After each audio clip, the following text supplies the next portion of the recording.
else's. Time to smell the cat butt.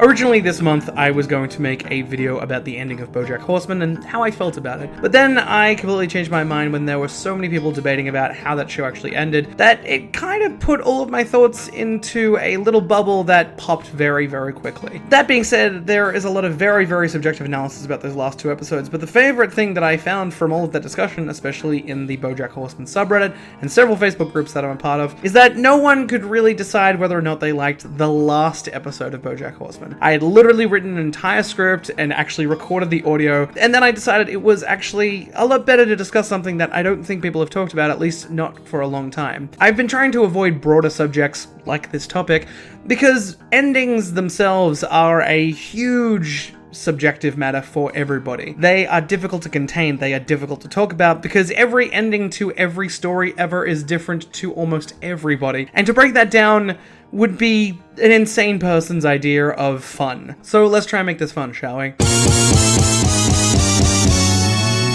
I am currently having a problem with a script that I wrote, and I felt that it was great to actually sort of break down why endings are difficult overall. In my initial example of BoJack Horseman, the ending was very, very divisive. Everybody had felt that after the complete and utter strike to the heart that was The View from Halfway Down, a lot of people felt that the final episode was at least a nice to have. The last episode, nice while it lasted, was a bit of a downer ending, but not in the same way that episode downer ending was. It was quite literal as an unsatisfying, or at least a very, very abrupt conclusion to a show that sadly had an abrupt conclusion. Not by the fault of the writers, producers, or anybody associated with that show, but by Netflix, which I will not go into in this video. There's a lot of stuff that you can check in the description about that. I've seen a lot of shows over the years, and a lot of the endings have been terrible. The more interesting visual dynamic that I've seen, however, is when the penultimate episode is better than finale. I actually saw it this year with the ending of Watchmen, a show that I absolutely loved to death, but watched week after week as it got clobbered in the ratings, as well as by a bunch of right-wing hacks on YouTube. The problem with the penultimate episode being better than the final episode is that the final episode feels more of an epilogue rather than an actual ending. For both of the examples that I gave, Watchmen and BoJack Horseman tied up a lot of loose ends both for characters and thematically felt as if that the show was leading more to this conclusion rather than the actual ending that we were given. Another greater example, and one of the greatest endings of all time, Breaking Bad, had a great final episode, but it also had a truly amazing penultimate episode in Ozymandias, a show so good and so beloved that the second last episode is rated far higher on its IMDb ratings, and the same can be said for BoJack's penultimate episode as well. I absolutely adored Watchmen, but the main difference between obviously shows like Breaking Bad, Watchmen, and BoJack Horseman is that they're both very heavy dramas, both thematically and figuratively, as they both deal with conclusions to ongoing serialized stories. Not that BoJack Horseman didn't have that, but there were a few wacky episodes that did feel a little bit out of place. Anybody who really likes the episode's Chickens knows what I'm talking about there. They had a lot to deal with, they had a lot of characters to wrap up, and I think that they did it in such a wonderful and finite way that you could look at shows like Better Call Saul and the recently released movie El Camino as more side projects rather than continuations of the original program. And while I'll get into spoilers for a lot of these shows, I guess it is where shows end up that truly make it what it is. With something like Watchmen, obviously you have the original graphic novel and you have the movie, while I think that something like Breaking Bad is quite contained. The difference between something like BoJack Horseman is that obviously things were cut a little bit short, and the writers and producers had to scramble to create something that was not only enjoyable but satisfying at the exact same time. Both of those shows deal with death in also very different ways, but still have a thematic through line that shows that death is quite finite, as opposed to a lot of other animated programs and a lot of serialized dramas. Within the bounds of a TV show format, BoJack Horseman not only has an ending where the show's writers were not really expecting it because of issues that I won't get into this video again. The biggest difference is obviously that BoJack Horseman was a sitcom at heart. and in itself had a self-reflection of sitcoms of the past, including a different era of shows that honestly wouldn't really survive in today's landscape. Including BoJack's own Horsin' Around, they want to actually look at the way that those shows didn't represent a realistic dynamic for both friends and family, and how we can actually see a correlation between the sitcoms from the 80s and 90s and how the show itself ends in the same kind of issues. They deal with things that in reality we do have to take seriously, but often don't, because we think that we could actually probably overcome it in the same way that these shows' characters do. But your mom died when you were just a little girl. The show literally begins with a character, specifically BoJack Horseman, reflecting on the legacy that he has had after finishing a sitcom for several years and talking down with, sadly now disgraced, Charlie Rose several years after the fact. This is literally the first thing we see in BoJack Horseman. However, we also can look at other shows such as Game of Thrones, which were designed initially to have a very finite ending, even though if that ending wasn't known to everybody other than the creators of the show and the original author, George R.R. Martin.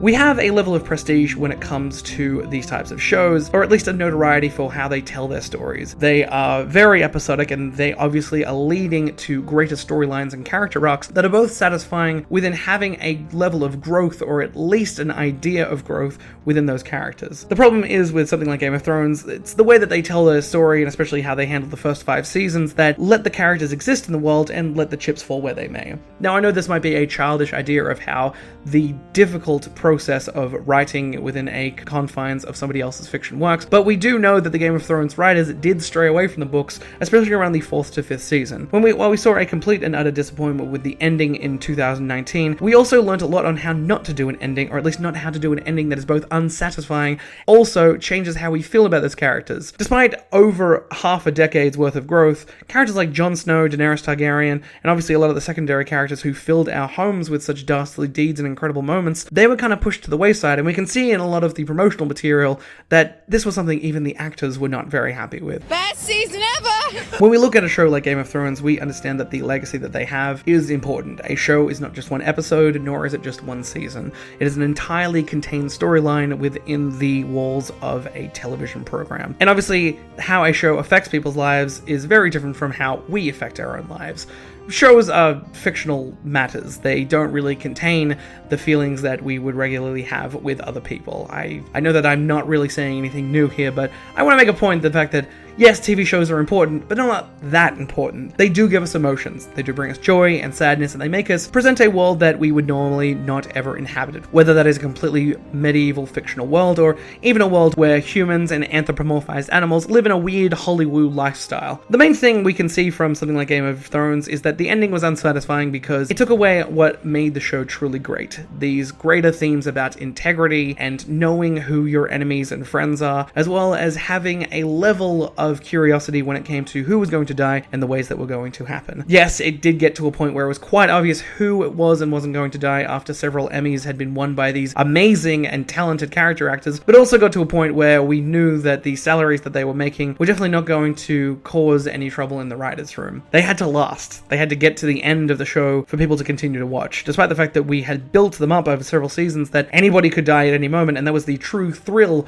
of Game of Thrones. It felt realistic. It felt dark. It felt as though at any moment all of these characters that we loved and everything that they could do and have done up until that point was for nothing. For plans to fall completely apart, and the irony of the actual plans themselves to fall apart, even when given several years and millions of dollars from HBO. I wasn't a fan of Game of Thrones for the last 3 seasons. I actually stopped watching around season 5 and then caught up for the finale. I was watching it the night that it aired with my housemates, and to see the absolute shocked look on their face when it ended was a weird joy for me. It was a schadenfreude. I'd watched the show devolve into a flanderization of what it once was, and it was weird. It was weird to experience. I know that they had built up a show in their lives and in their minds for several years, but as a tourist for a show like this, it was real weird to watch how things played out. Meanwhile, a show I did genuinely care about and watched every single episode as it aired, BoJack Horseman was not disappointing in its ending. And I know that, again, this is very subjective and was a big part of the video that I had written and wrote and was working on,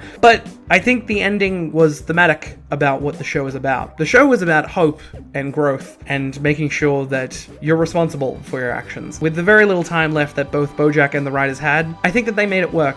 In fact, the life life of BoJack Horseman, we go so far back to see his early childhood development, how it damaged him in his formative years, then in his 20s, and as his star rose higher and higher through the Hollywood lifestyle, we see his very, very horrible behavior and how it affects the friends, family, co-stars, and just people's lives around him. His best friends, the people that he loves, and ultimately himself. Season 6 was a grounding of the character of BoJack Horseman. Even when the show had the more ridiculous moments, there was no huge drug trip, there was no major plot that Todd was going off and doing, there was nothing that BoJack was stuck in or had in his way. He had learnt from his mistakes and was trying to move forward. He had been through to rehab, he had found himself in a situation where he could learn and grow and also teach people. And even though this show was made up of half human, half animal hybrids, we kind of got to a point where BoJack Horseman was more man than horseman. Everything around him had been fairly covered in the penultimate episode, but there was a lingering issue about whether or not BoJack himself would live or die by the life that he had lived. And in the back of everybody's mind, we were all thinking about it. In fact, it's in the start of every single episode. We watch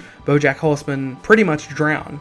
And while the creators of the show have confirmed that he does live in those final 2 episodes, despite the tragedy that befalls him, he deserves that ending. And while some other people have said that he doesn't deserve that ending, I think the fact that it's divisive truly shows the odd dichotomy that we're not really ready to talk about with a character like BoJack Horseman, let alone talk about with a real character played by a real actor. The distance that we feel from a show like BoJack Horseman is fascinating because I've never seen a show like this make you root for a morally ambiguous protagonist. We know that BoJack has done terrible things and he's acknowledged them, but whether or not he's grown is still up to the viewer. I didn't agree with the people who were saying that BoJack should die, and there were several instances in the finale that could have been easily interpreted as such. And while that is very, very subjective, I eventually ended up scrapping the entire video because it wasn't something that I believed nor really enjoyed talking about. This is also coupled with the fact that there were several videos who were talking and pushing that theory. I think that it would have been a waste of my time to do that. It would have been a waste of your time as well. I don't really think anybody wants to watch another 20-minute video on why BoJack Horseman might be dead. However, I prefer to have the discussion about why people really, really didn't like the ending. Because the show was never really about morality. It was never about whether or not BoJack deserved to die. It was more to do with the fact that how difficult it is to live a good life when you've done so many terrible things. And that penultimate episode wouldn't have made up for that. Thematically, it would have pushed that aside, and while Netflix have had several issues in the past with characters committing suicide, or at least glorifying those acts of suicide, even if it was an accident, there is a whole other discussion that completely removes a level of morality and a level of consistency with the show. To do a grand finale in your penultimate episode is quite good. In fact, most of the time it's because of production issues, but when it's pulled off and pulled off incredibly well, it can really, really make something great truly amazing. And I felt like the animation team really enjoyed making that penultimate episode. In fact, I couldn't imagine the ending of BoJack Horseman without shapes and colors the likes of which I've never seen. I think that if you treat The View from Halfway Down as a part 1, Nice While It Lasted is a fantastic part 2. I did feel like the show in itself was giving a level of reality that sums up how we all felt about BoJack in the end. He wasn't perfect, and maybe he needed to pay for his crimes, but ultimately, when he did, he got to have a level of closure that the show purportedly wasn't going to ever give you. Look, take it from someone with his own shitty parents. Family is a sinkhole, and you were right to get out when you had the chance. The stupid thing is, even now, I still just want them to be proud of me and think I did good. Is that really stupid? Yep. No, it isn't. Yeah, it is. You want those guys to be proud of you? I guess I was just hoping to get some modicum of closure. Closure is a made-up thing by Steven Spielberg to sell movie tickets. It's like true love and the Munich Olympics. Doesn't exist in the real world. The only thing to do now is just to keep living forward. I think the finale is a stronger ending to a show that was always trying to ground itself in reality. Even when it was trying to play it safe in some areas, I still think that the show represented a decrepit and horrible Hollywood lifestyle, and that not everybody is going to get stuck to the top hits. Shows like Watchmen and Breaking Bad and Game of Thrones and Community put a lot of effort and time into their finale, but more as a way to represent an outcry from the community or trying to prepare for it. As a TV audience, I think if you're following a show for a couple of seasons or at least to 100 episodes, that you do owe them something. First and foremost, the writer's room has to get out the story that they want to tell. There are so many different ways to interpret how to create an ending, but the main way is obviously presenting a believable and realistic story, even if things have changed over the years. The final season of BoJack Horseman was less about redemption and more about coming to terms with what you can do if you feel like your life is astray. There were several episodes and scenes that summed it up perfectly, but especially this one with BoJack and Diane on the roof, I just feel as though it sums up things perfectly, that these two characters simply can't coexist together as friends or even greater than friends because they've moved on, and you would expect them to move on, because to do things over and over again, this isn't that show. However, something like Game of Thrones has an ending that is not only unsatisfying, but is completely out of character, and to see those characters do something that had not even been leading up to this is confusing and odd and angered a lot of people, but I would say for a very good reason. As someone who really didn't like the last 3 seasons of Game of Thrones, had a good opening for the 8th season, and then it was completely dashed when they had turned Daenerys into a complete villain and had very little logic and time to develop that. They also had a lot of money, and HBO really wanted them to... Again, this is a whole other discussion, but I'm still so confused by it. Lindsay Ellis's video covers this a lot better. The second thing I would hope from writers is just to think about the journey that we all took together. I believe a good finale reflects the main themes and motifs of the show that had been put together over several years. And no, I'm not talking about just fan service or just having bits and pieces that relate back to the original opening, but having a finale that adds and puts all those pieces together and maybe brings the show full circle. It feels nice. It feels good. It feels like there's a sense of closure that, even though we can imagine these characters sort of continuing and going on after all of this, it's also a great way to feel about how we feel about our lives. That even though a chapter might be closing, it's always good to have the ending to your show be a good summation of some of your best episodes. And no, I don't mean roll a clip show like a bunch of lazy hacks, but to have something that is both dramatic and thematically sound. Now, I can think of, for example, an ending people really hated was How I Met Your Mother, and how it ended was really devastating to a lot of people. I had stopped watching the show about at the 5th and 6th season when I realized they were trying to tease out a finale that, while would eventually come, would also feel very unsatisfying. With a show and an original conceit like How I Met Your Mother, to dash those expectations so quickly and so incredibly, and have a character and an actress who can play with such charm and warmth for a character like Ted, it feels cruel to almost do that. Yes, you should subvert expectations, but there are so many other ways to do that. But to do it in a way that would literally kill off the character moments of meeting her, it's a little bit dark. However, we also know that there are several diehard fans that really wanted Ted and Robin to get together, and I totally understand that. But you had several seasons of a show to watch that. You could imagine that. You didn't even actually have to imagine that. You have hours of TV for that. And to those fans, I say, go fuck yourselves. But the fact is, whatever I do, it all keeps coming back to Robin, so I gotta do this. It really just didn't tie the show together. Yes, we all wanted to see How I Met Your Mother and how we would meet her mother. Wait, meet their mother? I gotta think about that one. Anyway, I think the most important thing is that the writers clearly put their heads together and that somebody had obviously shot the ending several seasons previous, because, I mean, that's just what you do when you are planning things out. But again, still incredibly unsatisfying, and yes, while it was great that Ted and Robin ended up together, that's not really what the show was about. Yes, there were a lot of episodes earlier on to put them together and to show why they work together. I hate to say that Barney and Robin were a lot better together as a couple, and that several episodes of them backpedaling that and obviously setting up a wedding and then a divorce and then a whole bunch of other bullshit didn't feel realistic and felt kind of off in so many different ways. Another interesting thing that is obviously talked about is the ending to Seinfeld, which, like I said before, I'm not a huge fan of fan service, but I get that the ending was thematically on point. You had all of these characters who were in somewhat morally grey areas and were always trying to subvert the way that people would expect characters in sitcoms to act. They were 4 pretty regular, normal people going around and doing minor inconveniences to people. For that to lead to a very serious court case is very funny. However, it is also a clip show that has a very unsatisfying finale. To have them to go to prison seems a bit ridiculous. To have them do, say, something like public service to further their adventures and maybe even try to think of their own schemes to get out of it would have been a little bit more interesting. I know I am over 20 years late to have a hot take like, the Seinfeld ending wasn't that great, but I've always had issues with that ending even when I first watched it when I was a teenager. As I look at shows like Seinfeld and How I Met Your Mother, I do want to give a great example with one of my favorite shows of all time, Community.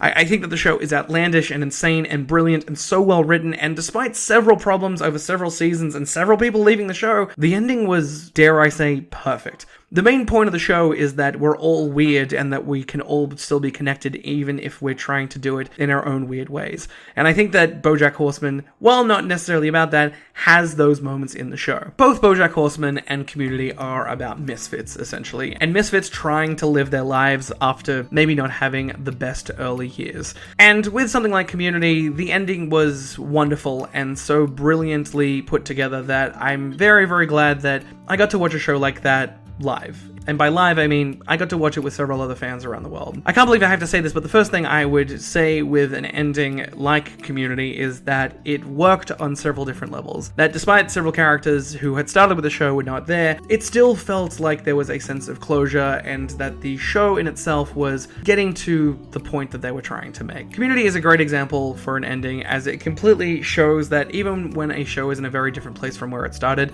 that it can still be absolutely wonderful. First of all, by the time the show ended, a third of the cast had moved on to several other great things.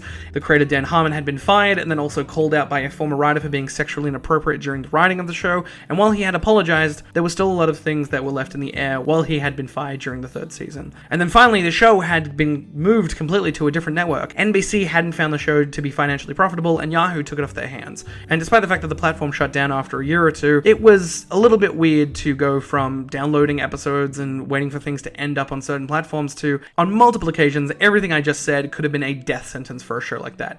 Could have ended early, it could have ended so unsatisfyingly, and with so many different pieces that we didn't really get to see play out over the 6 seasons, and possibly a movie. The thing is that the ending is both incredibly satisfying and incredibly wonderful that even the most die-hard fans who have had the strongest criticisms of the show can't really fault the finale. Fantastic YouTuber Entertain the Elk put the show on the chopping block in his very famous series, The Day Blank Died. Most shows end up being cancelled before their time, but for something like Community, the show was always going to get to a point where they graduated, where people moved on, and it wasn't the best feeling to know that that was always coming. Even at the end of the 3rd season, we have the Dreamatorium and Albert getting inside of it, and we didn't know what was going to happen after that. With Harmon's firing, we all felt that I guess the show could move on, but in what direction? And with these new guys who had worked on, to be fair, pretty terrible sitcoms, what was that going to do to the show? But some of us made it through it, and we finally got all the way to the end. Even in Entertain the Elk's video, when he talks about the day Community died, he, and spoilers for his video, makes a huge point about he doesn't think the show is actually dead. That him, like literally millions of fans around the world, still think a movie may come down the track. And with the final season, we had a literal and very meta discussion about what it means to end a series. In fact, we had several spin-offs, we had several ideas for what the 7th season would look like, but this very beautiful, wonderful moment in the 3rd act of the episode summed up how we were all going to feel about Community the second it ended. That it was still going to happen in our minds. And it didn't matter that the show was ending, that we could always go back to it because we have these memories. We have these streaming services. We have so many ways that we could move on. One of the more immature characters, Abed, has a real sense of growth during the 6th and 5th season, mainly because he deals with so much loss, and he deals with a lot of issues that had been plaguing him for the first couple seasons. To completely ignore that growth and to completely dumb down the fear that even the main protagonist, Jeff Winger, feels, would be sad. It would be a waste of time. It would make us all feel as though it wasn't worth it. That we had basically put ourselves in a time chamber and we stepped out and it was a new world and we weren't ready for it. However, that being said, the show doubles down on that ending with a fantastic post-credit gag. While Community has always been self-referential, to double down in a post-credits gag in the finale was amazing and wonderful. And it simply looks like it's just going to be a joke about corporatization, even in the face of facing a finale. Shows like BoJack Horseman also had similar issues, with Netflix trying to still promote the show in its final seasons despite being the ones that had cancelled it in the first place. With Community, we got a board game joke. And not just any board game joke, possibly the greatest meta joke ever. The family slowly realizes that they themselves are not only in a commercial, but they themselves are not even in control of their own lives, and ends with a fantastic voiceover that I'm going to play in full here from Community's creator, Dan Harmon, just being very honest, beautiful, and heartbreaking about the end of the show. Dice not included, some assembly required. Lines between perception, desire, and reality may become blurred, redundant, or interchangeable. Characters may hook up with no regard for your emotional investment. Some episodes too conceptual to be funny. Some too funny to be immersive, and some so immersive they still aren't funny. Consistency between seasons may vary. Viewers may be measured by a secretive, obsolete system based on selected participants keeping handwritten journals of what they watch. Show may be canceled and moved to the internet where it turns out tens of millions were watching the whole time. May not matter. Fake commercial may end with disclaimer gag, which may descend into vain Chuck Lorre-esque rant by narcissistic creator. Creator may be unstable. Therapist may have told creator this is not how you make yourself a good person. Life may pass by while we ignore or mistreat those close to us. Those close to us may be those watching. Those people may want to know I love them, but I may be incapable of saying it. My absolute favorite part in the entire finale is this tiny moment in Harmon's monologue where his voice cracks and breaks, because I don't know if it's real or not, but it's one of the most fascinating bits of television that I've ever felt. Contains pieces the size of a child's esophagus. We've had vanity cards, and we've had round tables, and we've had whatever that 92Y thing is where writers talk about stuff, but to have Harmon address in his own show about his odd feelings about an ending, and to be completely upfront and honest about that, is amazing.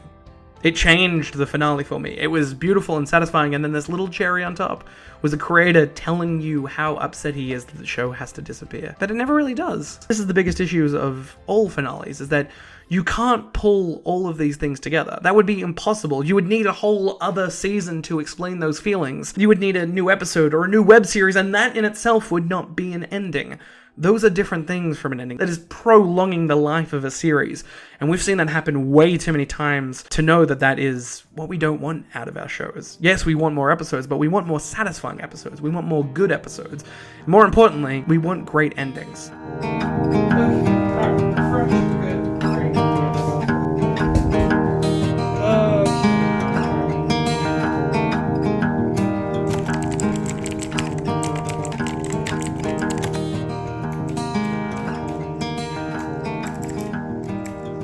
Oh, God, it's all garbage. It's just all fucking garbage. God damn it.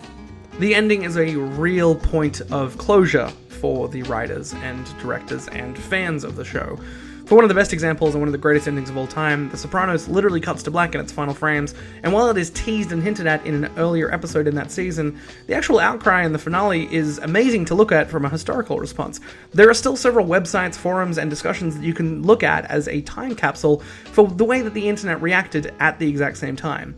And while a lot of people have praised The Sopranos for ending the way it did, it's very, very interesting to see how we've completely dismissed a lot of endings now that we may look back on favorably in several years. No Game of Thrones, not talking about you, don't you come sneaking in here, even though I edited this joke in here. Look, I think that cliche endings are the worst of all, and even the fact that one of my favorite movies of all time has the most cliched ending, literally it was all a dream, I think that an ending should be one thing and one thing only. It should end.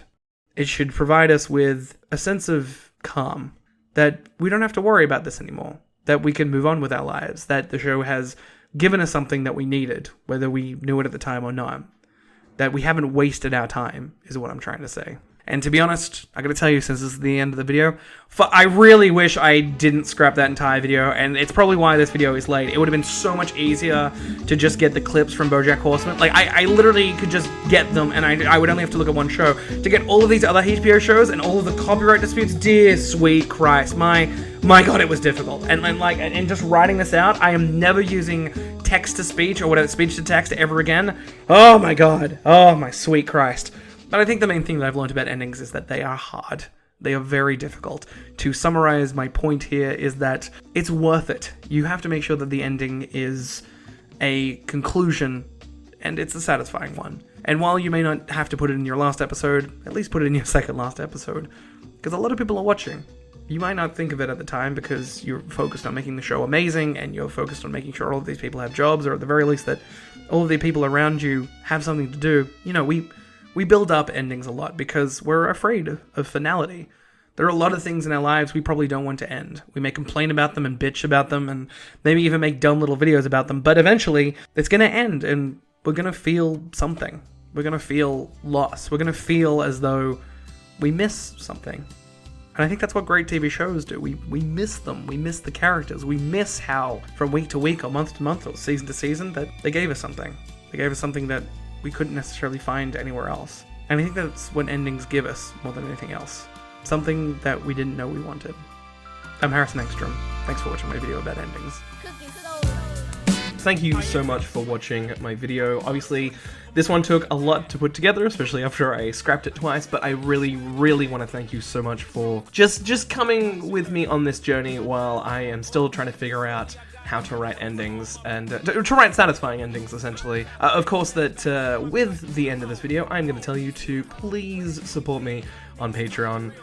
That sounded a lot more desperate than I thought it would be, but I do appreciate it so much. We already have one patron on there. You could be number 2. I do basically weekly updates as well as different ways that you can interact with me through the writing and editing process. I have a series of goals. You can check on the video in the description next to the Patreon link to find out what I do and how I do it. But until then, I just want to thank you so much. Do like and comment and subscribe on your favorite series finale, or maybe the worst series finale you've ever seen, and I'm happy to keep the conversation going in the comments. Thank you so much for watching. I'm Harrison Engstrom.